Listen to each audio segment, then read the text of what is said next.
Hi students, YPM ബ്ലോഗിൻ്റെ ഇന്നത്തെ പുതിയൊരു വീഡിയോയിലേക്ക് നിങ്ങളെല്ലാവരും ഞാൻ സ്വാഗതം ചെയ്യുകയാണ്.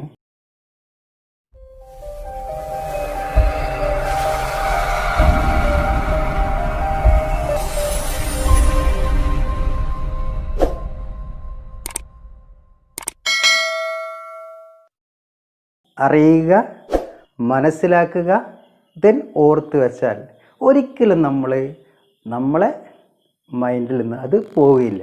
നമ്മൾ കാണാപ്പാഠം പഠിക്കുന്നതിനേക്കാളും നമ്മളതിനെ നേരിട്ട് അറിഞ്ഞ കാര്യത്തെ നന്നായിട്ട് മനസ്സിലാക്കുക. മനസ്സിലാക്കിയാൽ പോരാ, ഇടയ്ക്കിടയ്ക്ക് എന്ത് ചെയ്യണം, ഓർക്കണം. അപ്പോഴേ നമുക്ക് ഷാർപ്പായിട്ടുള്ള വിവരങ്ങൾ നമുക്ക് ഉപയോഗിക്കാനും അത് പ്രയോഗിക്കാനും കഴിയുള്ളൂ. ഓക്കെ, അപ്പോൾ ഇന്നത്തെ ചാപ്റ്ററിലേക്ക് കയറുന്നതിന് മുമ്പ് ഞാൻ പറഞ്ഞു, മൂന്നാമത്തെ ചാപ്റ്ററാണ് ഡിസ്കസ് ചെയ്യാൻ പോകുന്നത്. ചാപ്റ്ററിൻ്റെ പേര് പറയുന്നത്, ഞാൻ നിങ്ങളോടൊരു സിമ്പിളായിട്ടൊരു ചോദ്യം ചോദിക്കുന്നു. ഒരു ഈസി ക്വസ്റ്റ്യൻ ചോദിച്ചോട്ടെ, നിങ്ങൾ ഉത്തരം പറയോ? നമുക്ക് ദിവസേന എന്തെല്ലാം സാധനങ്ങളും സേവനങ്ങളുമാണ് നമുക്ക് ഒരു ദിവസത്തിൽ കഴിഞ്ഞുകൂടാൻ വേണ്ടത്? പറയാൻ പറ്റുമോ? അതായത് ഒരു ദിവസം ഡെയിലി ലൈഫിൽ നമുക്കൊരു ദിവസം ആവശ്യമുള്ള സാധനങ്ങൾ എന്തൊക്കെയാണ്, സേവനങ്ങൾ എന്തൊക്കെയാണ്, ഒന്ന് പറയാൻ പറ്റും നിങ്ങൾക്ക്? പറഞ്ഞോളൂ, നിങ്ങൾക്ക് ഇഷ്ടമുള്ളത്, നിങ്ങൾ കണ്ടത്, നിങ്ങൾ ഉപയോഗിക്കുന്നത്, ഒരു ദിവസം നിങ്ങൾ ഉപയോഗിക്കുന്ന സാധനങ്ങളും സേവനങ്ങളും ഒന്ന് പേര് പറഞ്ഞു നോക്കി. നിങ്ങൾ വളരെ സിമ്പിളാണ്, ഒരുപാട് വലിയ ആലോചിക്കാനില്ല. ഒരു ദിവസം നിങ്ങൾ ഉപയോഗിക്കുന്ന സാധനങ്ങളും സേവനങ്ങളും എന്തൊക്കെയാണ്?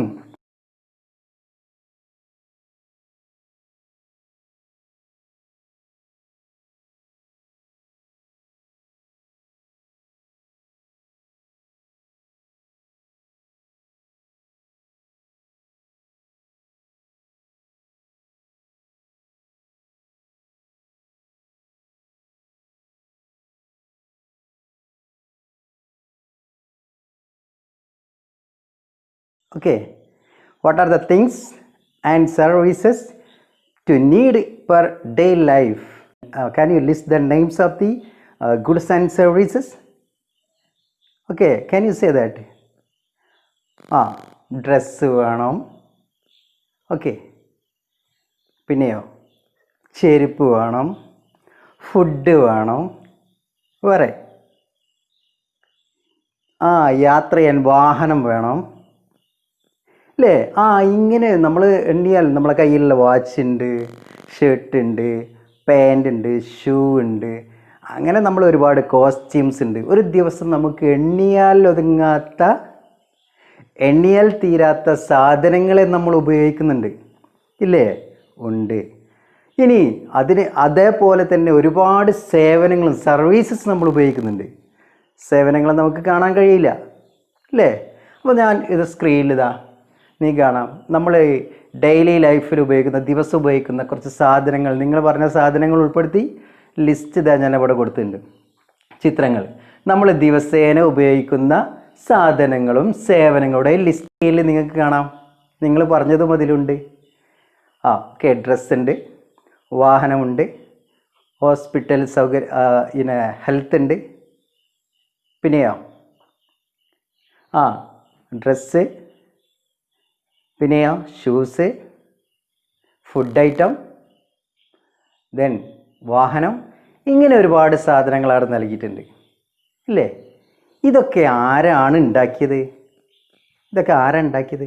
നിങ്ങളാണോ? നിങ്ങൾ ഉപയോഗിക്കുന്ന സാധനങ്ങളൊക്കെ നിങ്ങൾ ഉണ്ടാക്കിയതാണോ? അല്ല, മറിച്ച് ആരാ? നമ്മളെ നാട്ടിലുള്ള സൊസൈറ്റി അല്ലെങ്കിൽ സമൂഹം, മനുഷ്യ സമൂഹം, നമ്മളെ നാട്ടിലുള്ള ഈ ഒരു സമൂഹം ഉണ്ടാക്കിയ, നമ്മളെപ്പോലുള്ള ആളുകൾ ഉണ്ടാക്കിയതല്ലേ? കറക്റ്റ്. അപ്പോൾ അവരുണ്ടാക്കിയ സാധനങ്ങളും സേവനങ്ങളും, ഒരു രാജ്യത്തുള്ള ജനങ്ങൾ ഉണ്ടാക്കിയ സാധനങ്ങളുമാണ് സേവനങ്ങളുമാണ് ഇവിടെ. ഓക്കെ, അപ്പോൾ അത് ഉപയോഗിച്ചുകൊണ്ടാണ് നമ്മൾ ജീവിതത്തിൽ ഒരു ദിവസം നമ്മൾ എന്ത് ചെയ്യുന്നത്, കഴിഞ്ഞുകൂടുന്നത്. ഒരു ടേബിൾ നിങ്ങൾക്ക് കാണാം, സ്ക്രീനിൽ ഒരു ടേബിൾ കാണാം. ഒന്നാമത്തെ ടേബിളിൽ സാധനങ്ങളും സേവനങ്ങളും ഉണ്ടാക്കിയിരിക്കുന്ന ആളുകളാണ്.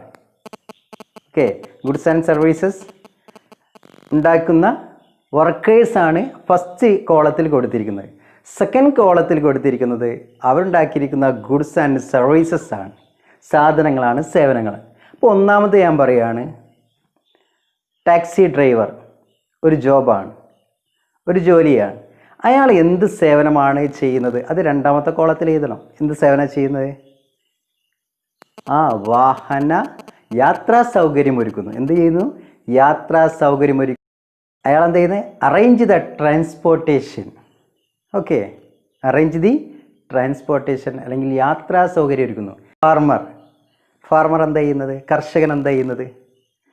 കർഷകൻ ചെയ്യുന്നത് to cultivate the agriculture crops, അഥവാ കാർഷിക വിളകൾ എന്ത് ചെയ്യുന്നു? ഉണ്ടാക്കുന്നു. കാർഷിക വിളകൾ ഉണ്ടാക്കിയാണ് ആര് ചെയ്യുന്നത്? ഫാർമർ. അതേമാതിരി ഈ കോളം നിങ്ങൾക്ക് ഫില്ല് ചെയ്തുകൂടെ? ഇനി എന്തൊക്കെ ജോലികൾ ചേർക്കാം? ഇനി എന്തൊക്കെ ജോലികൾ ചെയ്യുന്ന ആളുകളുണ്ട്?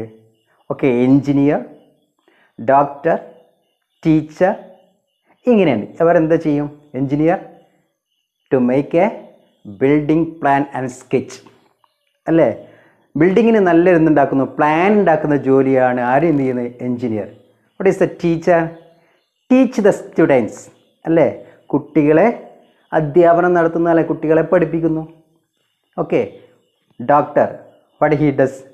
അയാൾ എന്താ ചെയ്യുന്നത്? ടു കൺസൾട്ട് പേഷ്യൻറ്റ്, അല്ലേ? അല്ലെങ്കിൽ health checking, consult the patient, അല്ലെങ്കിൽ രോഗികളെ പരിശോധിക്കുന്നു. അപ്പോൾ ഒരുപാട് ജോലികൾ ചെയ്യുന്ന ആളുകളാണ്, അവരുടെ ഗുഡ്സ് ആൻഡ് സർവീസസ് ആണ്. ഇതൊക്കെ ചെയ്തു പോരുന്നത് ആരാണെന്ന് പറയുന്നത്? മനുഷ്യരാണ്. ഈ മനുഷ്യരില്ല എങ്കിൽ എന്തിനാണ് ഈ സാധനങ്ങളൊക്കെ ഉണ്ടാക്കുന്നത്? എന്തിനാണ് ഈ രാജ്യത്ത് ഈ ഒരു മനുഷ്യർ സാധനങ്ങളും സേവനങ്ങളൊക്കെ ഉണ്ടാക്കുന്നത്? ജനങ്ങളുടെ ജീവിത നിലവാരം ഉയർത്താൻ, രാജ്യത്തിൻ്റെ പുരോഗതി, to improve the human lifes and progress the nation, progress the country. ഈ രണ്ട് കാര്യങ്ങൾക്ക് വേണ്ടിയാണ് നമ്മളെ നാട്ടിൽ സാധനങ്ങളും സേവനങ്ങളും ഉൽപ്പാദിക്കുന്നത്. ഈ സാധനങ്ങളും ഈ സേവനങ്ങളും ഉൽപ്പാദിക്കുന്ന നമ്മളെപ്പോലുള്ള ആളുകളെയാണ് എന്ത് പേര് വിളിക്കേണ്ടത്? ഹ്യൂമൻ റിസോഴ്സസ്, എന്താ? മാനവ വിഭവം എന്നറിയപ്പെടുന്നത്. ഈ സാധനങ്ങളും സേവനങ്ങളും ഉൽപ്പാദിപ്പിക്കുന്ന ആളുകളെ നമ്മളെ നാട്ടിലുള്ള, സമൂഹത്തിലുള്ള, ഈ ഇന്ത്യയിലുള്ള അല്ലെങ്കിൽ ലോകത്തിലുള്ള ആളുകളെയാണ് നമുക്ക് എന്ത് പേര് വിളിക്കുക? മാനവ വിഭവം, ഹ്യൂമൻ റിസോഴ്സസ്. പിടുത്തം കിട്ടിയോ? ഇതാണ് മാനവ വിഭവം. അപ്പോൾ നമ്മൾ ഇന്ന് ചർച്ച ചെയ്യാൻ പോകുന്ന ചാപ്റ്ററിൻ്റെ പേരെന്താ? മാനവ വിഭവശേഷി വികസനം ഇന്ത്യയിൽ, human resource development in India. എങ്ങനെ ഹെഡിങ്? മൂന്നാമത്തെ ചാപ്റ്ററിൻ്റെ ഹെഡിങ് എങ്ങനെ? Human resource development in India, അല്ലെങ്കിൽ മാനവ വിഭവശേഷി വികസനം ഇൻ ഇന്ത്യ. ഇതാണ് നമ്മൾ അറിയാൻ പോകുന്നത്, മനസ്സിലാക്കാൻ പോകുന്നത്, ഓർക്കാൻ പോകുന്ന ചാപ്റ്റർ. വളരെ സിമ്പിളായ ചാപ്റ്ററാണ്. ഓക്കെ, ഒരു കാര്യം മനസ്സിലാക്കുക, നമ്മുടെ പേരാണ് മാനവ വിഭവം. മണ്ണിനെ പോലെ ഒരു വിഭവമാണ് നമ്മളെ പേരാണ് വിഭവം, മാനവ വിഭവം. നമ്മളില്ല എങ്കിൽ ഭൂമിയിലെ ഒരു വസ്തുക്കൾക്കും എന്തില്ല? ഒരു വിലയില്ല. നമ്മളുണ്ടായിട്ടാണ് ഭൂമിയിലുള്ള മണ്ണിന്, കാർഷിക വിളകൾക്ക്, സ്വർണത്തിന്, പെട്രോളിന്, എല്ലാ വസ്തുക്കൾക്കും വിലയുണ്ടാകാൻ കാരണം. അതേപോലെ ആ വിഭവങ്ങളെപ്പോലെ വളരെ ഇമ്പോർട്ടൻ്റായ ഒരു വിഭാഗമാണ് മനുഷ്യർ. അതുകൊണ്ടാണ് ഇവരെ എന്ത് പേര് വിളിച്ചത്? നമ്മളെ എന്ത് പേര് വിളിച്ചത്? മാനവ വിഭവം എന്നറിയപ്പെടുന്നത്. ഈ മാനവ വിഭവം ഒരു രാജ്യത്തിൻ്റെ വളരെ വിലപ്പെട്ടതെന്നാണ്, മുതൽക്കൂട്ടായൊരു സംഗതിയാണ്. It is a asset for the nation. Population is the assets, human resources is a asset of the nation. നേഷനിലെ ഏറ്റവും വലിയ മുതൽക്കൂട്ടാണ് ആര്? മാനവ വിഭവം. മാനവ വിഭവം അല്ലെങ്കിൽ ഈ രാജ്യം പുരോഗതി കൈവരിക്കും. അപ്പോൾ രാജ്യം പുരോഗതി കൈവരിക്കണമെങ്കിൽ, നേട്ടമുണ്ടാകണമെങ്കിൽ ആ പ്രദേശത്ത് അല്ലെങ്കിൽ മാനവവിഭവം ഉണ്ടായിരിക്കണം. ഓക്കെ, അപ്പോൾ എന്താണ് ഹ്യൂമൻ റിസോഴ്സസ് എന്ന് പറയാൻ പോകുന്നതാണ്. എന്താണ് ഹ്യൂമൻ റിസോഴ്സസ് അഥവാ മാനവ വിഭവം എന്ന് പറഞ്ഞാൽ? ഒരു രാജ്യത്ത് നിരവധി സാധനങ്ങളും സേവനങ്ങളും ആവശ്യമുണ്ട്. സാധനങ്ങളും സേവനങ്ങളും ഉൽപ്പാദിക്കുക വഴി രാജ്യം പുരോഗതിയിലേക്ക് കൈവരിക്കും. രാജ്യം പുരോഗതിയിലേക്ക് കൈവരിക്കണമെങ്കിൽ ആ നാട്ടിൽ ആരുണ്ടാവണം? മാനവ വിഭവം ഉണ്ടാവണം, ഹ്യൂമൻ റിസോഴ്സസ് ഉണ്ടാവണം. ഓക്കെ, അപ്പോൾ എന്താണ് ഹ്യൂമൻ റിസോഴ്സസ്? ഹ്യൂമൻ റിസോഴ്സസ് എന്നാൽ ഉൽപ്പാദന രംഗത്ത് ഉപയോഗപ്പെടുത്താൻ കഴിയുന്ന അധ്വാനശേഷിയുള്ള ജനങ്ങളുടെ പേരാണ് മാനവ വിഭവം. ഓക്കെ, എങ്ങനെയാ? ഉൽപ്പാദന രംഗത്ത് ഉപയോഗപ്പെടുത്താൻ കഴിയുന്ന അധ്വാനശേഷിയുള്ള ജനങ്ങളെയാണ് എന്ത് പേര് വിളിക്കുക? മാനവ വിഭവം. അപ്പം നമ്മളെ നാട്ടിൽ ഒരുപാട് ജനങ്ങളില്ലേ? ഈ ജനങ്ങളെ എവിടെ ഉപയോഗിക്കാൻ കഴിയണം? ഉൽപ്പാദന രംഗത്ത് സാധനങ്ങളും സേവനങ്ങളും ഉപയോഗിക്കാൻ കഴിയണം. ആ ഉപയോഗിക്കാൻ വേണ്ടി ഉപയോഗിക്കുന്ന സാധനങ്ങളും സേവനങ്ങളും ഉൽപ്പാദിക്കാൻ വേണ്ടി ഉപയോഗിക്കുന്ന ഈ നാട്ടിലെ ജനങ്ങളെയാണ് ഇവിടുത്തെ എന്ത്? മാനവ വിഭവം. അപ്പം നിങ്ങളും ഞാനും ഉൾക്കൊള്ളുന്ന ഈ സമൂഹം ഇവിടുത്തെ എന്താണ്? ഇന്ത്യയിൽ എന്താണ്? മാനവ വിഭവമാണ്. Okay, goods and services is necessary improving human life. Moreover, progress of the country. To facilitate, once again, that goods and services is necessary improving human life and also progress of the country. To facilitate the manpower many to has utilized. To facilitate this manpower many has to be utilized. Okay, human resources refers to people who have a manpower. Human resources refers to people who have a manpower which can be utilized in production sector. Against that, human resource refers to people who have a manpower which can be utilized in production sector. Once again, please, that human resource refers to people has a manpower which can be utilized in production sector. It is known as a human resources. അഥവാ ഉൽപാദന രംഗത്ത് ഉപയോഗപ്പെടുത്താൻ കഴിയുന്ന അധ്വാനശേഷിയുള്ള ജനങ്ങളുടെ പേരാണ് എന്ത് പേര് വിളിക്കുന്നത്? മാനവ വിഭവം. ഓക്കെ, മനസ്സിലായോ? ഈ മാനവ വിഭവത്തെ ഉപയോഗപ്പെടുത്തുകയാണെങ്കിൽ നമ്മളെ രാജ്യത്ത് ഒരുപാട് സാധനങ്ങൾ ഇൻക്രീസ് ചെയ്യും, ഒരുപാട് പ്രൊഡക്ഷൻ ഇൻക്രീസ് ചെയ്യും. ഈ പ്രൊഡക്ഷൻ ഇൻക്രീസ് ചെയ്യുമ്പോഴാണ് രാജ്യം എവിടേക്ക് പോകുന്നത്? പ്രോഗ്രസ്സിലേക്ക് പോകുന്നത്. അപ്പോൾ രാജ്യം പ്രോഗ്രസ്സിലേക്ക് പോകണമെങ്കിൽ അവിടെ മാനവ വിഭവത്തെ എന്ത് ചെയ്യണം? മെച്ചപ്പെടുത്തണം.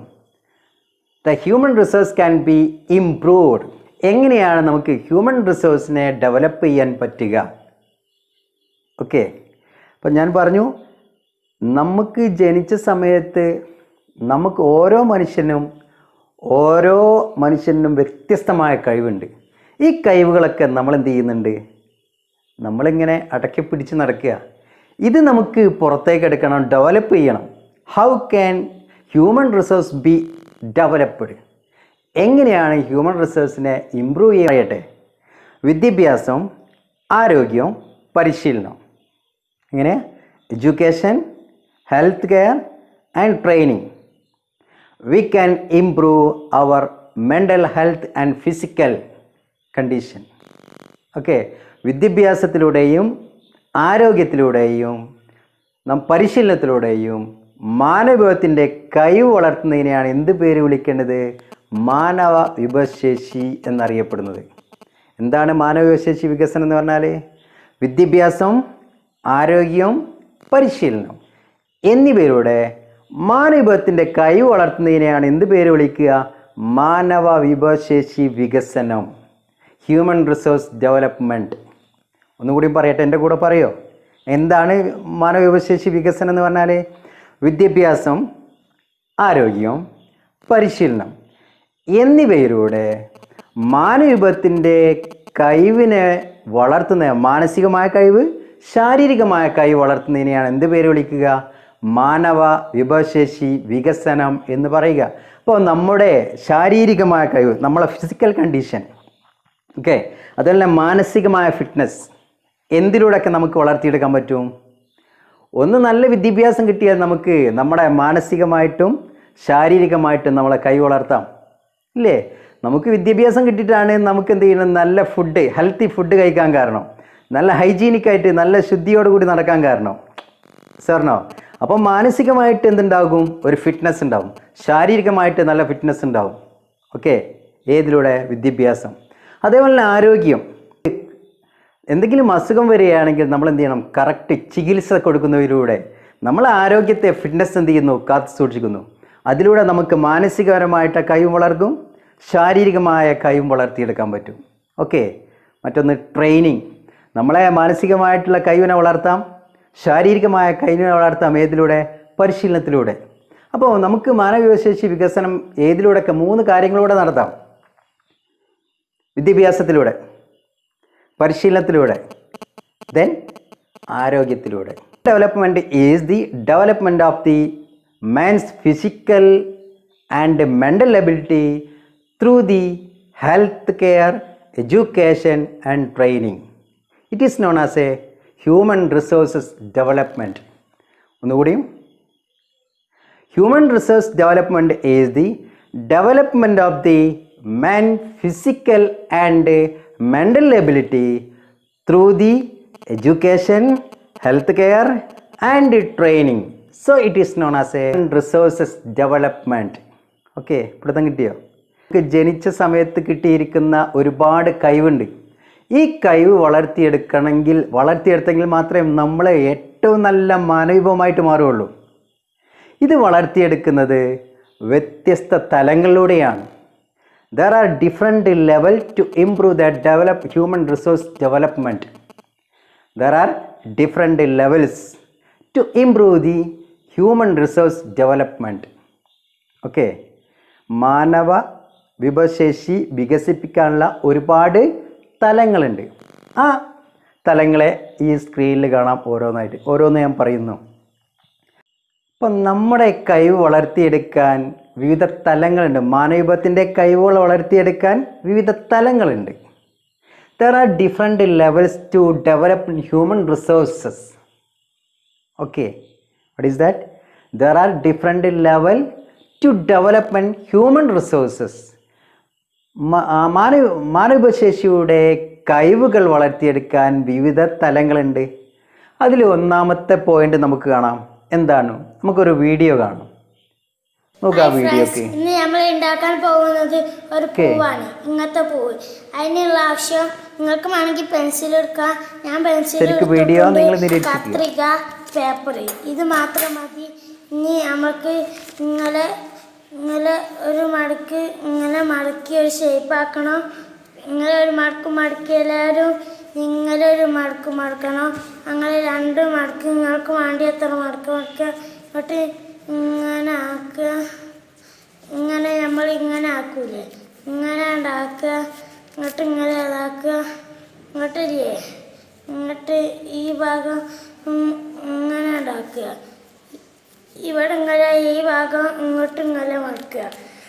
അപ്പം ഇങ്ങനെ ഒരു ഷേപ്പ് കിട്ടും നമ്മൾക്ക്. ഇനി നമ്മൾ പെൻസിലെടുത്ത് ഞാൻ നിങ്ങൾക്ക് അറിയില്ലല്ലോ.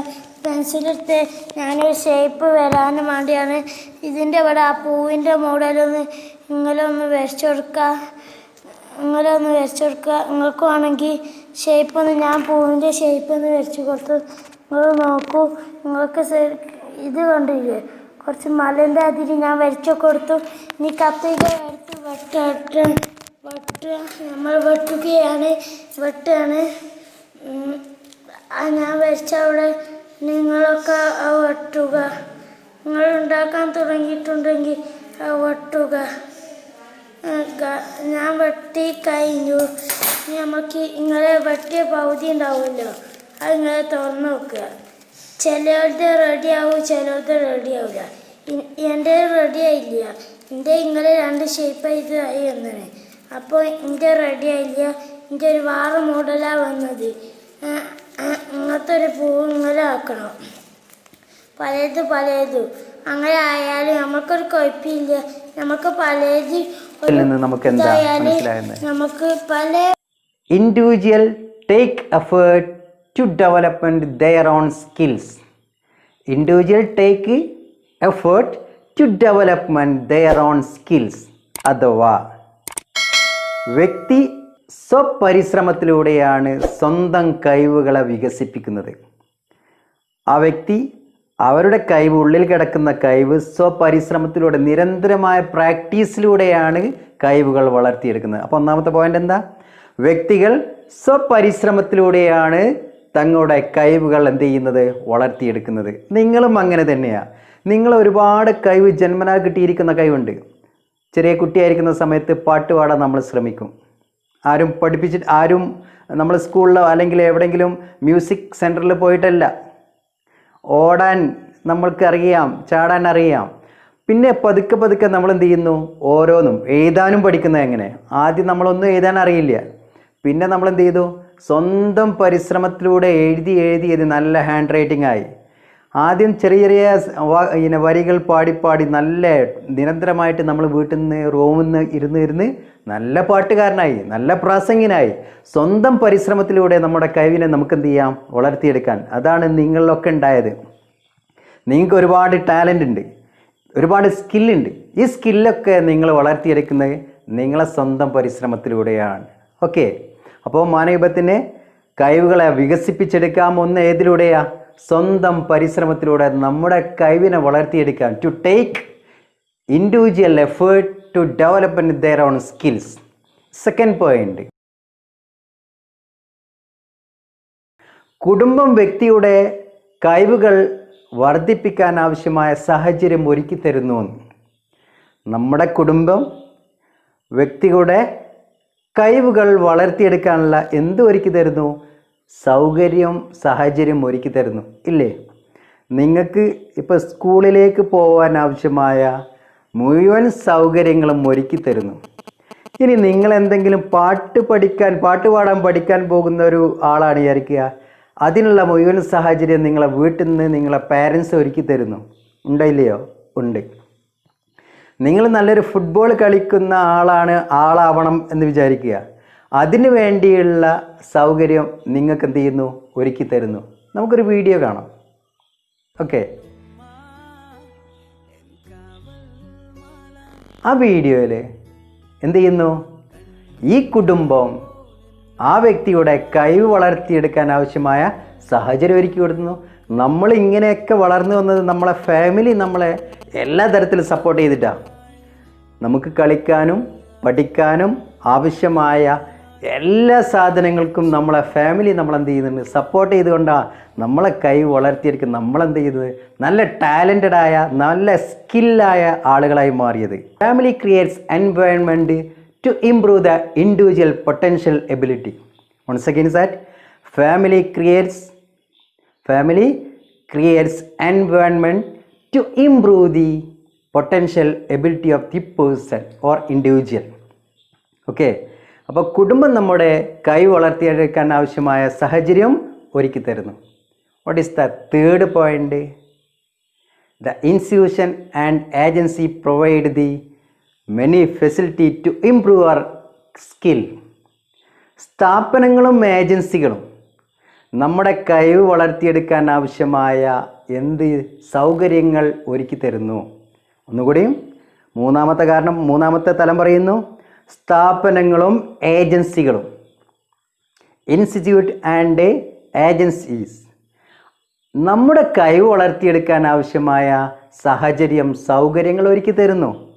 സ്കൂൾ വിദ്യാഭ്യാസം വിദ്യാഭ്യാസം നൽകുന്ന ആ സ്ഥാപനത്തിലൂടെ, സ്കൂളുകളിലൂടെ നമ്മുടെ കഴിവ് വളർത്തിയെടുക്കാനുള്ള എല്ലാ സാഹചര്യവും ഒരുക്കി തരുന്നുണ്ട്. ഇല്ലേ? സ്കൂള് അവിടെ എന്തൊക്കെ സാഹചര്യമുണ്ട്?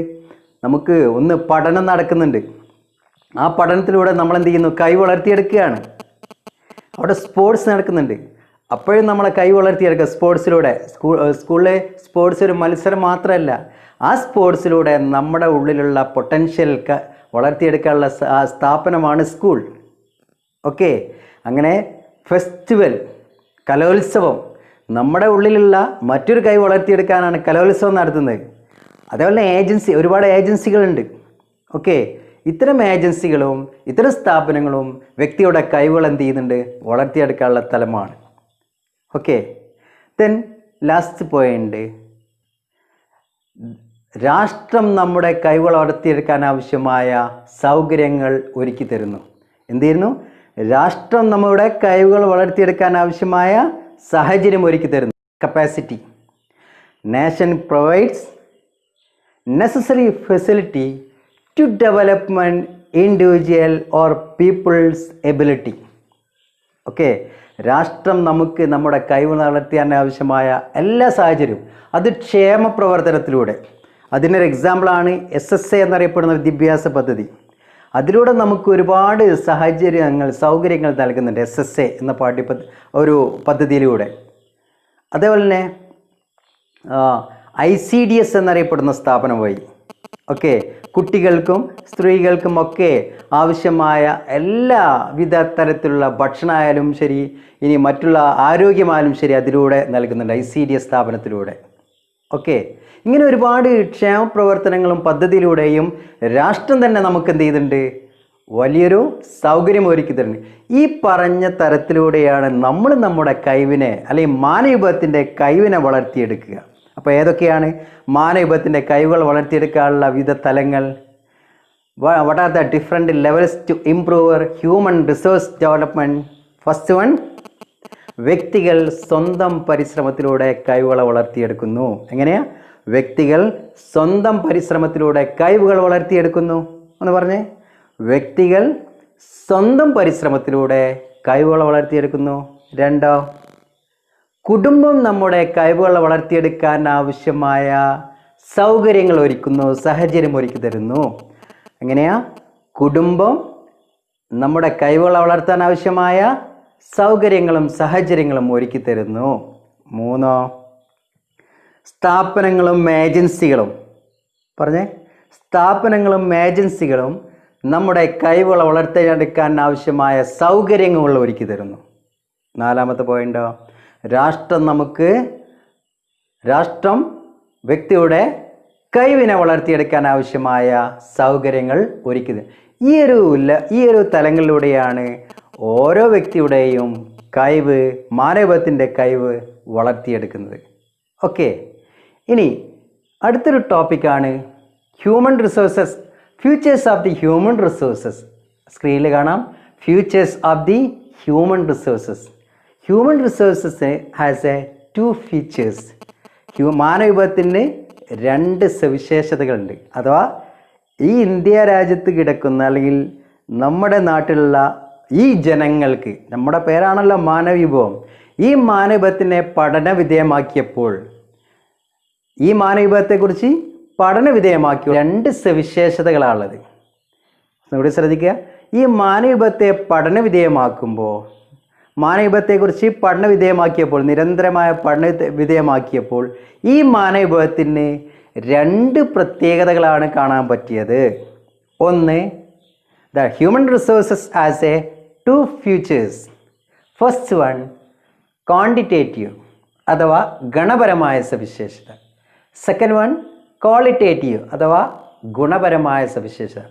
മാനവവിഭവത്തിന് 2 പ്രത്യേകതകളുണ്ട്. ഒന്ന് ഗണപരമായ പ്രത്യേകത, മറ്റൊന്ന് ഗുണപരമായ പ്രത്യേകത. നമുക്കതിൻ്റെ ഫ്ലോ ചാർട്ട് ഒന്ന് ബോർഡിൽ കാണാം. ഫ്ലോ ചാർട്ട് ഗണപരമായ പ്രത്യേകതയുടെ ഘടകങ്ങളാണ്, ആസ്പെക്ട്സ് ആണ്.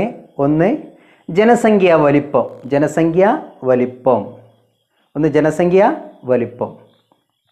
ഒന്നെന്താ? ജനസംഖ്യ വലിപ്പം, ജനസാന്ദ്രത, ജനസംഖ്യ വളർച്ച, ജനസംഖ്യ ഘടന. ഏതൊക്കെയാ? ജനസംഖ്യ വലിപ്പം, ജനസാന്ദ്രത, ജനസംഖ്യ വളർച്ച, ജനസംഖ്യ ഘടന. ഇതാണ് മാനവവിഭവത്തിൻ്റെ ഗണപരമായ സവിശേഷത. ഓക്കെ, രണ്ടാമത്തെ ഒരു പ്രത്യേകതയാണ് ക്വാളിറ്റേറ്റീവ്, ഗുണപരമായ സവിശേഷത. ഇതെന്താ ഗുണപരം, എന്താണ് ഗണപരം? നമുക്ക് ഡീറ്റെയിൽ പറയാം. അതിന് 2 ഘടകങ്ങളുണ്ട്. ഒന്ന്, വിദ്യാഭ്യാസം. 2, ആരോഗ്യ പരിപാലനം. 1, എഡ്യൂക്കേഷൻ. 2, health care. അപ്പം മാനവവിഭവത്തിൻ്റെ 2 സവിശേഷതകളാണ് നമുക്ക് കാണാൻ പറ്റുന്നത്. ഒന്ന് ഗുണപരമായ സവിശേഷതയും മറ്റൊന്ന് ഗണപരമായ സവിശേഷതയും. ഒരു മാനവികത്തിൻ്റെ ഗണപരമായ സവിശേഷത പറഞ്ഞാൽ മാനവികത്തിൻ്റെ ചില കാര്യങ്ങൾ, ചില പ്രത്യേകത നമുക്ക് കൃത്യമായിട്ട് അളന്ന് പറഞ്ഞു കൊടുക്കാൻ പറ്റും. മാനവികത്തിൻ്റെ ഇന്ത്യയിലെ മാനവികത്തിൻ്റെ ക്വാളിറ്റി അല്ലെങ്കിൽ സവിശേഷത നമുക്ക് അളക്കാൻ പറ്റുന്ന തരത്തിലുള്ള സവിശേഷതയുണ്ട്. അതാണ് ഗണപരമായ സവിശേഷത അഥവാ ക്വാണ്ടിറ്റേറ്റീവ് എന്നറിയപ്പെടുന്നു. ഇതിൻ്റെ ചില പ്രത്യേകതകൾ നമുക്ക് എന്ത് ചെയ്യാൻ പറ്റില്ല, അളക്കാൻ കഴിയില്ല. അതിൽപ്പെട്ടതാണ് എഡ്യൂക്കേഷൻ നമുക്ക് അളന്ന് തൂക്കി പറയാൻ പറ്റുമോ? ഇല്ല. ആരോഗ്യം നമുക്ക് അളന്ന് തൂക്കി പറയാൻ പറ്റുമോ? ഇല്ല. ഇതാണ് മാനവികത്തിനുള്ള രണ്ട് പ്രത്യേകത, ഒന്ന് ഗണപരമായ പ്രത്യേകത, മറ്റൊന്ന് ഗുണപരമായ പ്രത്യേകത. അപ്പോൾ നമുക്കത് ഡീറ്റെയിൽ ആയിട്ട് പോവാം. മാനവികത്തിൻ്റെ ഒന്നാമത്തെ ഘടകമായ ഗണപരമായ സവിശേഷതയിലെ ഘടകങ്ങളെക്കുറിച്ച് പറയാം. നമ്മൾ പറഞ്ഞു 4 ഘടകങ്ങളുണ്ട് എന്ന്. അതിൽ ഏറ്റവും ആദ്യം നമ്മൾ ചർച്ച ചെയ്യാൻ പോകുന്നത് സൈസ് ഓഫ് ദി പോപ്പുലേഷൻ, ജനസംഖ്യാ വലിപ്പം. ഓക്കെ, എന്താ ജനസംഖ്യാ വലിപ്പം? ഒരു നിശ്ചിത രാജ്യത്ത് ഒരു നിശ്ചിത സമയത്ത് താമസിക്കുന്ന ജനങ്ങളുടെ ആകെ എണ്ണത്തെയാണ് ജനസംഖ്യ വലിപ്പം എന്നറിയപ്പെടുക. എങ്ങനെയാ? ഒരു നിശ്ചിത രാജ്യത്ത് ഒരു നിശ്ചിത സമയത്ത് താമസിക്കുന്ന ജനങ്ങളുടെ ആകെ എണ്ണത്തെയാണ് നമുക്ക് എന്ത് പേര് വിളിക്കുന്നത്? ജനസംഖ്യാ വലിപ്പം. ഒന്നുകൂടി കേട്ടോളി. എങ്ങനെയാണ് പറയേണ്ടത്?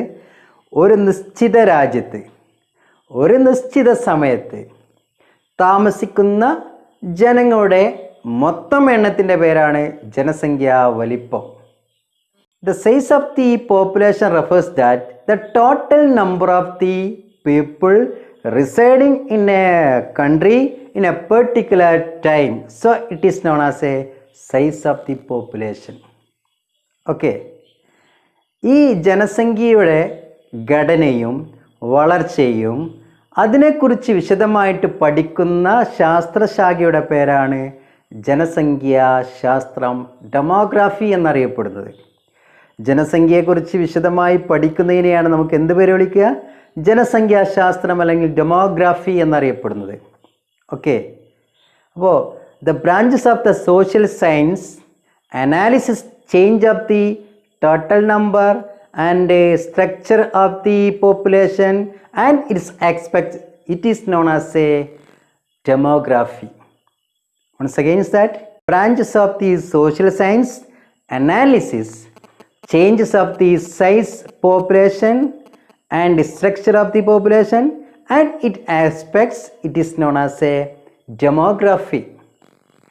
Okay, ഒരു രാജ്യത്തെ ജനങ്ങളുടെ വിശദമായിട്ട് പഠിക്കുന്നു. എങ്ങനെ വിശദമായിട്ട് പഠിക്കുന്നു? അവരുടെ വലിപ്പം, അവരുടെ ഘടനയിലെ മാറ്റം, ഇവയെക്കുറിച്ചൊക്കെ വിശദമായിട്ട് പഠിക്കുന്ന ശാസ്ത്രത്തെയാണ് നമുക്ക് എന്ത് പേര് വിളിക്കേണ്ടത്? ഡെമോഗ്രാഫി അല്ലെങ്കിൽ ജനസംഖ്യാ ശാസ്ത്രം എന്നറിയപ്പെടുന്നത്. അതേപോലെ തന്നെ നമ്മുടെ നാട്ടിൽ ജനങ്ങളെക്കുറിച്ച് വ്യക്തമായിട്ട് എന്ത് ചെയ്യാറുണ്ട്? പഠനം നടത്തുന്നുണ്ട്. ഓക്കെ, ഒരു നിശ്ചിത ഇടവേള വിട്ട് നമ്മുടെ നാട്ടിൽ എന്ത് ചെയ്യുന്നുണ്ട്? ജനസംഖ്യ കണക്കെടുപ്പ് നടത്തുന്നുണ്ട്. ഓക്കെ, ഇന്ത്യയിലെ ജനങ്ങളെക്കുറിച്ച് വ്യക്തമായിട്ട് പഠനം നടത്താൻ വേണ്ടി ഒരു നിശ്ചിത ഇടവേള വിട്ട് നമ്മളെ നാട്ടിൽ ജനങ്ങളുടെ എണ്ണം, അതുപോലെ തന്നെ സ്ത്രീ പുരുഷ അനുപാതം, സാമ്പത്തിക സാമൂഹിക സ്ഥിതി എന്നിവയെക്കുറിച്ച് വ്യക്തമായിട്ട് പഠനം നടത്തുന്നതിനെയാണ് നമുക്ക് എന്ത് പേര് വിളിക്കുക? ജനസംഖ്യ കണക്കെടുപ്പ്. നമ്മുടെ നാട്ടിൽ 10 വർഷം കൂടുമ്പോഴാണ് സെൻസസ് നടത്തുന്നത്. എത്ര വർഷം കൂടുമ്പോഴാണ്? 10 വർഷം.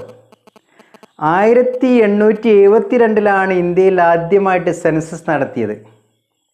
ബ്രിട്ടീഷുകാർ നമ്മുടെ നാട് ഭരിക്കുന്ന സമയം 1872 ഇന്ത്യയിൽ ആദ്യത്തെ സെൻസസ് നടന്നത്. പിന്നീട് നടത്തി 1881. 1872 ആദ്യത്തെ സെൻസസ് കഴിഞ്ഞ ശേഷം ബ്രിട്ടീഷുകാരനെ ഒരു നിശ്ചിത ഇടവേള വിട്ടായിട്ട് നമ്മുടെ നാട്ടിൽ ആദ്യമായിട്ട് സെൻസസ് നടത്തി 1881. പിന്നെ നമ്മൾ സ്വാതന്ത്ര്യം കിട്ടിയതിന് ശേഷം 1951 10 വർഷം 10 വർഷം ഇടവേള വിട്ട് നമ്മളെ നാട്ടിൽ എന്ത് ചെയ്യാൻ തുടങ്ങി? സെൻസസ് ആദ്യം നടത്തിയ വർഷമാണ് 1951. ഇന്ത്യക്ക് സ്വാതന്ത്ര്യം കിട്ടിയതിന് ശേഷം 1951 ഇന്ത്യയിൽ ആദ്യമായിട്ട് സ്വതന്ത്ര ഭാരതത്തിൽ ആദ്യത്തെ സെൻസസ് നടത്തിയത്. പിന്നെ അവിടെ നിന്നിട്ട് ഓരോ 10 വർഷം കൂടുമ്പോൾ നമ്മുടെ നാട്ടിൽ സെൻസസ് നടത്തി. 51 കഴിഞ്ഞാൽ പിന്നെ എത്രയാ? 61. അങ്ങനെ 71, 81, 91, 2001, 2011. ഓക്കെ, നമ്മൾ ഇന്നിങ്ങനെ 2010 91 കഴിഞ്ഞു, 2001 കഴിഞ്ഞു, 2011. ഇനി എന്ന് നടത്താൻ പോകുന്നു? 2021 സെൻസസ്. അതിനുള്ള പ്രോസസ്സിലായിരുന്നു ഈ 2020 തുടങ്ങിയിട്ടുണ്ടായിരുന്നു. 2020 കണക്കെടുപ്പ് നടത്താനുള്ള എല്ലാ സജ്ജീകരണം ഒരുക്കി വെച്ചു. അപ്പോൾ അതിൻ്റെ പണി കുറച്ച് കാലത്തേക്ക് എന്ത് ചെയ്തിട്ടുണ്ട്? മാറ്റി വെച്ചിട്ടുണ്ട്. 2021 അതിൻ്റെ സെൻസസ് റിപ്പോർട്ട് വരികയുണ്ടാകുക. ഇപ്പം ഈ വർഷം അതിൻ്റെ നേരം കുറച്ച് മാറ്റി വെച്ചത് കൊണ്ട്, കണക്കെടുപ്പ് മാറ്റി വെച്ചുകൊണ്ട് ഈ വർഷത്തെ അടുത്ത വർഷത്തെ റിപ്പോർട്ടിൽ വൈകാൻ സാധ്യത കാണും. ഓക്കെ, അപ്പോൾ 10 വർഷം ഒരു നിശ്ചിത ഇടവേള വിട്ട് നമ്മളെ നാട്ടിൽ ജനങ്ങളുടെ എണ്ണത്തെക്കുറിച്ചും സ്ത്രീ പുരുഷാനുപാതത്തെക്കുറിച്ചും ജനങ്ങളുടെ ഘടനയെക്കുറിച്ചും അതോടെ സാമ്പത്തിക സാമൂഹിക നിലവാരത്തെക്കുറിച്ച് വ്യക്തമായിട്ട് പഠനം നടത്തുന്നതിൻ്റെ പേരാണ് ജനസംഖ്യ കണക്കെടുപ്പ്, അല്ലെങ്കിൽ കനേശുമാരി എന്നറിയപ്പെടുന്നത്. ഇന്ത്യയിലെ സെൻസസിന് എന്താ പേര് വിളിക്കുക? കനേശുമാരി എന്നറിയപ്പെടും. ഒരു പേർഷ്യൻ വേർഡാണ് കനേശുമാരി. ഇന്ത്യയിലെ സെൻസസിന് എന്താ പേര് വിളിക്കേണ്ടത്? കനേശുമാരി. ഇന്ത്യയിലെ സെൻസസ് നടത്താൻ വേണ്ടി ചുമതലപ്പെടുത്തിയിരിക്കുന്ന ഏജൻസിയാണ് population register general and census commissioner office. ഇവർക്കാണ് എന്ത് ചെയ്യാണ് ഇന്ത്യയിൽ സെൻസസ് നടത്താനുള്ള അധികാരം ഏർപ്പെടുത്തിയിരിക്കുന്നത്. നിങ്ങൾക്കറിയാം, ഈ ഒരു 10 വർഷത്തിലൊരിക്കൽ നിങ്ങളെ വീടുകളിലേക്കൊക്കെ അധ്യാപകർ എന്ത് ചെയ്യാറുണ്ട്? വീട്ടിലേക്ക് കണക്കെടുപ്പ് നടത്താൻ വരാറുണ്ട്. വീട്ടിൽ വെച്ച് നമ്മൾ ഓരോരുത്തരുടെയും കുടുംബത്തിൻ്റെ വിവരങ്ങൾ അന്വേഷിക്കും. കുടുംബത്തിൽ എത്ര ആളുകളുണ്ട്, എത്ര വയസ്സായി, ആർക്കൊക്കെ ഉയർന്ന വിദ്യാഭ്യാസമുണ്ട്, വീട് ടൈല് ചെയ്തതാണോ അല്ലെങ്കിൽ മാർബിൾ ഇട്ടതാണോ, TV ഉണ്ടോ, പിന്നെ എത്ര ആൾക്ക് ജോലിയുണ്ട്, ഇങ്ങനെയുള്ള A to Z വരെയുള്ള കാര്യങ്ങൾ നമ്മളോട് ചോദിച്ച് മനസ്സിലാക്കേണ്ടത്. ഇതിൻ്റെ പേരാണ് കനേശുമാരി ജനസംഖ്യ കണക്കെടുപ്പ് എന്ന് പറയുന്നത്. Every country collects correct information from the people of the age and sex ratio and also the socio-economic and educational level and the analysis a specific interval of the time. This activity is known as a population census. It is known as a Kaneshumari in India. Okay. ഇപ്പോൾ നമ്മളെ നാട്ടിൽ കൃത്യമായി പറഞ്ഞാൽ 10 വർഷത്തിൻ്റെ ഇടവേള വിട്ട് നമ്മളെ നാട്ടിൽ നടത്തുന്ന ഈ ഒരു കണക്കെടുപ്പിൻ്റെ പേരാണ് പോപ്പുലേഷൻ സെൻസസ്, ജനസംഖ്യ കണക്കെടുപ്പ്. 2011 കണക്കെടുപ്പ് പ്രകാരം ഇന്ത്യയിലെ ജനസംഖ്യ 121 കോടി ജനങ്ങളാണ്. 2011 സെൻസസ് റിപ്പോർട്ട് പ്രകാരം ഇന്ത്യയിലെ ജനസംഖ്യ എത്രയാ? 121 കോടി ജനങ്ങളാണ്. എന്നാൽ അതിൻ്റെ ഇടയ്ക്കും സെൻസസ് നടക്കാറുണ്ട്, ഇടക്കാല സെൻസസ് നടക്കാറുണ്ട്. 2017 സെൻസസ് പ്രകാരം 131 കോടി ജനങ്ങളായി. ഓക്കെ, ഈ 2021 സെൻസസ് റിപ്പോർട്ട് വരുമ്പോൾ ഈ ജനസംഖ്യയുടെ വലിപ്പം എണ്ണം മാറും. ഓക്കെ, അപ്പോൾ 2040 ആകുമ്പോഴേക്ക് നമ്മൾ 160 കോടി ജനങ്ങളാവുമെന്നാണ് പറയുന്നത്. ഓക്കെ, ദെൻ ഇതിൽ ഈ 2011 സെൻസസ് റിപ്പോർട്ട് പ്രകാരം ഇന്ത്യയിലെ ജനസംഖ്യ എത്ര കോടിയെന്നാണ് പറയുന്നത്? 121 crores, 121 കോടി. അതിൽ സ്ത്രീകളുടെ എണ്ണം എത്രയാ? 58.65. സ്ത്രീകൾ എത്രയാ? 58.65 കോടി സ്ത്രീകളാണ്. ഓക്കെ, എന്നാൽ അതിൽ പുരുഷന്മാരെത്രയാ? മെയിൽ എത്രയാ? 62.37 കോടി. ഓക്കെ, സ്ത്രീകൾ എത്രയാണ് പറഞ്ഞത്? 58.65 കോടിയും പുരുഷന്മാരുടെ എണ്ണം എത്രയാ? 62.37 കോടിയുമാണ്. ഇത് 2011 സെൻസസ് റിപ്പോർട്ട് പ്രകാരം ഇന്ത്യയിലെ ജനസംഖ്യ 121 കോടി. എന്നാൽ 2017 എത്തിയപ്പോഴേക്ക് അത് 131 കോടിയിലേക്ക് എത്തി എന്നാണ് പറയുന്നത്. 131 കോടിയിലേക്ക് എത്തി എന്ന് പറയും. ഒരു രാജ്യത്ത് എന്തിനാണ് ജനസംഖ്യ കണക്കെടുപ്പ് നടത്തുന്നത്? കേൾക്കണം. നമ്മളെ നാട്ടിലൊക്കെ ജനസംഖ്യ കണക്കെടുപ്പ് നടത്തുന്നില്ലേ? എന്തിനാണ് ഒരു നാട്ടിലെ ജനസംഖ്യ കണക്കെടുപ്പ് നടത്തുന്നത്? Are the population studies conducted in our country?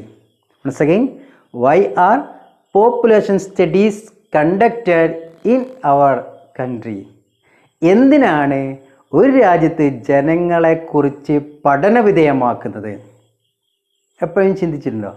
എന്ത് കാര്യത്തിനാണ് ഇത്രയും കോടികൾ ചെലവഴിച്ചുകൊണ്ട്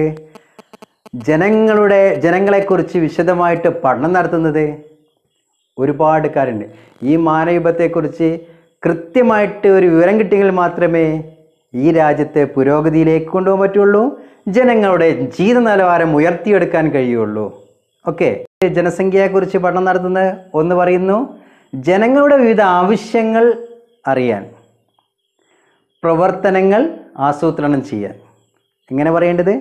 ജനങ്ങളുടെ വിവിധ ആവശ്യങ്ങൾ അറിയാനും പിന്നെയോ പ്രവർത്തനങ്ങൾ ആസൂത്രണം ചെയ്യാൻ വേണ്ടിയാണ് ജനസംഖ്യയെക്കുറിച്ച് പഠനം നടത്തുന്നത്. Quantitatively assess different needs of the people to plan activity programmes accordingly. അതായത് ജനങ്ങളുടെ വിവിധ ആവശ്യങ്ങൾ അറിയാനും അതിനനുസരിച്ച് പ്രവർത്തനങ്ങൾ ആസൂത്രണം ചെയ്യാൻ വേണ്ടിയാണ് ഒരു രാജ്യത്ത് ജനസംഖ്യയെക്കുറിച്ച് പഠനം നടത്തുന്നത്. പിടുത്തം കിട്ടി കാണും.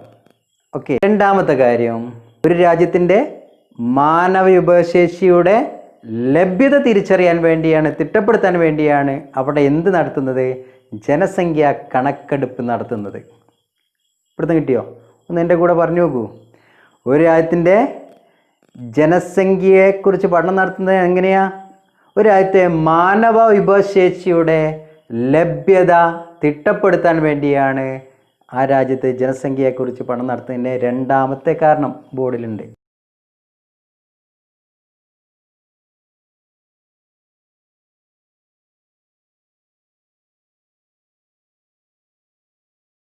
From the availability of the human resources in a country. Once again, inform the availability of the human resources in a country. ജനങ്ങൾക്ക് ആവശ്യമായ അടിസ്ഥാന സൗകര്യങ്ങളുടെ ലഭ്യത എത്രയുണ്ടെന്ന് തിരിച്ചറിയാൻ വേണ്ടിയാണ് അവിടെ ജനസംഖ്യയെക്കുറിച്ച് പഠനം നടത്തുന്നത്. ഓക്കെ, കേട്ടല്ലോ? മനസ്സിലായി? ഇനി പറയണോ? ഒന്നുകൂടി കേട്ടോളി. ജനങ്ങൾക്ക് ആവശ്യമായ അടിസ്ഥാന സൗകര്യങ്ങളുടെ ലഭ്യത എത്രയെന്നറിയാൻ വേണ്ടിയാണ് നമ്മൾ ജനസംഖ്യയെക്കുറിച്ച് പഠനം നടത്തുന്നത്. Depict the extent basic facility required by the people. Once again, depicts the extent basic facility required by the people. അപ്പോൾ ഈ ഒരു കാര്യത്തിന് വേണ്ടിയാണ് നമ്മൾ അടിസ്ഥാന സൗകര്യങ്ങൾ തിട്ടപ്പെടുത്താൻ വേണ്ടിയാണ്, എത്രയുണ്ടെന്ന് അറിയാൻ വേണ്ടിയാണ് ജനസംഖ്യയെക്കുറിച്ച് പഠനം നടത്തുന്നത്. ആവശ്യമായ സാധനങ്ങളുടെയും സേവനങ്ങളുടെയും അളവ് തിട്ടപ്പെടുത്താൻ. എങ്ങനെയാണ്? നാലാമത്തെ പോയിന്റ്, ആവശ്യമായ സാധനങ്ങളുടെയും സേവനങ്ങളുടെയും അളവ് തിട്ടപ്പെടുത്താൻ വേണ്ടിയാണ് ജനസംഖ്യയെക്കുറിച്ച് പഠനം നടത്തുന്ന നാലാമത്തെ പോയിന്റ്. ഒരു രാജ്യത്ത് ജനസംഖ്യയെക്കുറിച്ച് പഠനം നടത്തുന്നതിൻ്റെ നാലാമത്തെ പോയിന്റ്, ആവശ്യമായ സാധനങ്ങളുടെയും സേവനങ്ങളുടെയും അളവ് എത്രത്തോളം ഉണ്ട് എന്ന് തിട്ടപ്പെടുത്താൻ വേണ്ടിയാണ് ഒരു രാജ്യത്തെ ജനസംഖ്യയെക്കുറിച്ച് പഠനം നടത്തുന്നത്. Quantities of the goods and services required. അതായത് ആവശ്യമായ സാധനങ്ങളുടെയും സേവനങ്ങളുടെയും അളവ് തിട്ടപ്പെടുത്താൻ വേണ്ടിയാണ് ഒരു രാജ്യത്തെ ജനസംഖ്യയെക്കുറിച്ച് പഠനം നടത്തുന്നത്.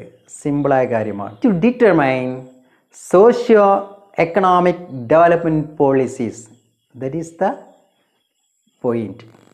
അഥവാ ഒരു രാജ്യത്തിൻ്റെ സാമ്പത്തിക സാമൂഹിക വികസന നയങ്ങൾ രൂപീകരിക്കാൻ വേണ്ടിയാണ് ആ രാജ്യത്ത് എന്തിനെക്കുറിച്ച് പഠനം നടത്തുന്നത്? ജനസംഖ്യയെക്കുറിച്ച് പഠനം നടത്തുന്നത്. ഓക്കെ, അടുത്ത പോയിന്റ്, രണ്ട് രാജ്യങ്ങളുമായിട്ട് ജനസംഖ്യയുടെ എണ്ണത്തെ താരതമ്യം ചെയ്യാൻ വേണ്ടിയാണ്. എങ്ങനെയാ? രണ്ട് രാജ്യങ്ങളുടെ ജനസംഖ്യയുമായിട്ട് എന്ത് ചെയ്യാനാ? താരതമ്യ പഠനം നടത്താൻ വേണ്ടിയാണ് ജനസംഖ്യയെക്കുറിച്ച് പഠനം നടത്തുന്നത്. ലോകത്തിൽ ഏറ്റവും കൂടുതൽ ജനസംഖ്യയുള്ള രാജ്യമാണ് ചൈന എന്ന് പറയുന്നു, അല്ലേ? രണ്ടാം സ്ഥാനം ഇന്ത്യക്കെന്ന് പറയുന്നു. അങ്ങനെ 1ഉം 2ഉം സ്ഥാനം നമുക്ക് പറയാൻ പറ്റിയത് നമ്മുടെ നാട്ടിലെ ജനസംഖ്യയെക്കുറിച്ച് പഠനം നടത്തിയിട്ടും അവരുടെ നാട്ടിലെ ജനസംഖ്യയെക്കുറിച്ച് പഠനം നടത്തിയതിൻ്റെ എണ്ണം നമുക്ക് കൃത്യമായിട്ട് അറിഞ്ഞു. അപ്പം നമ്മൾ ഇത്ര കോടിയാണ് അവർ ഇത്ര കോടിയാണെന്ന് പറയാൻ പറ്റിയത് ജനസംഖ്യയെക്കുറിച്ച് പഠനം നടത്തിയിട്ടാണ്. അപ്പോൾ ഒരു രാജ്യത്തെ ജനസംഖ്യയെക്കുറിച്ച് പഠനം നടത്തിയതിൻ്റെ ഉദ്ദേശം എന്താ വെച്ചാൽ 2 രാജ്യത്തെ ജനസംഖ്യയുമായിട്ട് എന്ത് ചെയ്യാൻ വേണ്ടിയാ, താരതമ്യം പഠനം നടത്താൻ വേണ്ടിയാണ് ജനസംഖ്യയെക്കുറിച്ച് എന്ത് നടത്തുന്നത്, പഠനം നടത്തുന്നത്. Compare with the population of other countries. Once again, to compare with the population of the other countries. Okay, the next point, evaluate the standard living. To evaluate the standard living, ജനങ്ങളുടെ ജീവിത നിലവാരം അറിയാൻ, ജനങ്ങളുടെ ജീവിത നിലവാരം അറിയാൻ വേണ്ടിയാണ് നമ്മളെ നാട്ടിൽ ജനസംഖ്യ കണക്കെടുപ്പ് നടത്തുന്നത്. നമ്മളെ എല്ലാ ആളുകൾക്കും നല്ല വീടുണ്ടോ, കറണ്ട് ഉണ്ടോ, വിദ്യാഭ്യാസമുണ്ടോ, സാമ്പത്തിക ശേഷിയുണ്ടോ, നല്ല ഫുഡ് കിട്ടുന്നുണ്ടോ, ഇങ്ങനെയൊക്കെ എല്ലാ സൗകര്യങ്ങളും ഉണ്ടായിക്കഴിഞ്ഞാൽ അവരുടെ ജനങ്ങളുടെ സ്റ്റാൻഡേർഡ് കൂടുതലാണോ കുറവാണോ നമുക്ക് തിരിച്ചറിയാൻ പറ്റും. അത് തിരിച്ചറിയൽ ജനസംഖ്യ കണക്കെടുപ്പിലൂടെയാണ്. എന്തിനു വേണ്ടിയാണ് ജനസംഖ്യ കണക്കെടുപ്പ് നടത്തുന്നത്? ജനങ്ങളുടെ ജീവിത നിലവാരം മനസ്സിലാക്കാൻ വേണ്ടി. ഓക്കെ, ജനങ്ങളുടെ to evaluate the standard living. Last point, what is that? ആരോഗ്യപരമായ ഒരു പരിസ്ഥിതിയെയും ഒരു സമൂഹത്തെയും, ആരോഗ്യമുള്ള ഒരു സമൂഹത്തെയും ഒരു പരിസ്ഥിതിയെയും രൂപീകരിക്കുന്നതിന് വേണ്ടിയാണ് എന്തിനെക്കുറിച്ച് പഠനം നടത്തുന്നത്? ജനസംഖ്യയെക്കുറിച്ച് പഠിക്കുന്നത്. ആരോഗ്യമുള്ള ഒരു പരിസ്ഥിതിയെ രൂപീകരിക്കുന്നതിനും ആരോഗ്യമുള്ള ഒരു സമൂഹത്തെ രൂപീകരിക്കുന്നതിനും പരിസ്ഥിതിയെ രൂപീകരിക്കുന്നതിനും വേണ്ടിയാണ് ജനസംഖ്യയെക്കുറിച്ച് പഠനം നടത്തുന്നത്. അപ്പോൾ എത്രത്തോളം ജനങ്ങൾക്ക് ഇവിടെ ഹോസ്പിറ്റൽ സൗകര്യങ്ങളുണ്ട്, ജനങ്ങൾക്ക് രോഗം വന്നാൽ ചികിത്സിക്കാൻ സൗകര്യമുള്ള ഹോസ്പിറ്റലുണ്ടോ, ഇങ്ങനെയൊക്കെ ഹോസ്പിറ്റൽ കൊടുക്കുക വഴി ജനങ്ങൾക്ക് നല്ലൊരു ആരോഗ്യമുള്ളൊരു സമൂഹത്തെ വാർത്തെടുക്കാൻ പറ്റും. അപ്പോൾ ആരോഗ്യമുള്ള ഒരു സമൂഹത്തെയും ഒരു പരിസ്ഥിതിയും രൂപീകരിക്കാൻ വേണ്ടിയാണ് ജനസംഖ്യയെക്കുറിച്ച് പഠനം നടത്തുന്നത്. To build healthy people and environment. To build healthy people, healthy society and environment. അപ്പോൾ ഇതുവരെ നമ്മൾ ചർച്ച ചെയ്ത കാര്യങ്ങൾ നിങ്ങൾക്ക് എല്ലാം മനസ്സിലായി എന്ന് കാണും വിചാരിക്കുന്നു. എന്തെങ്കിലും സംശയങ്ങളോ ബുദ്ധിമുട്ടുകളോ നിങ്ങൾക്കുണ്ടെങ്കിൽ നിങ്ങൾക്ക് കമൻറ്റ് ബോക്സിൽ ചോദിക്കാം. നമുക്ക് ഇതിൻ്റെ തുടർച്ചയായിട്ട് അടുത്ത ക്ലാസ്സിൽ കാണാം. Okay, thank you all of.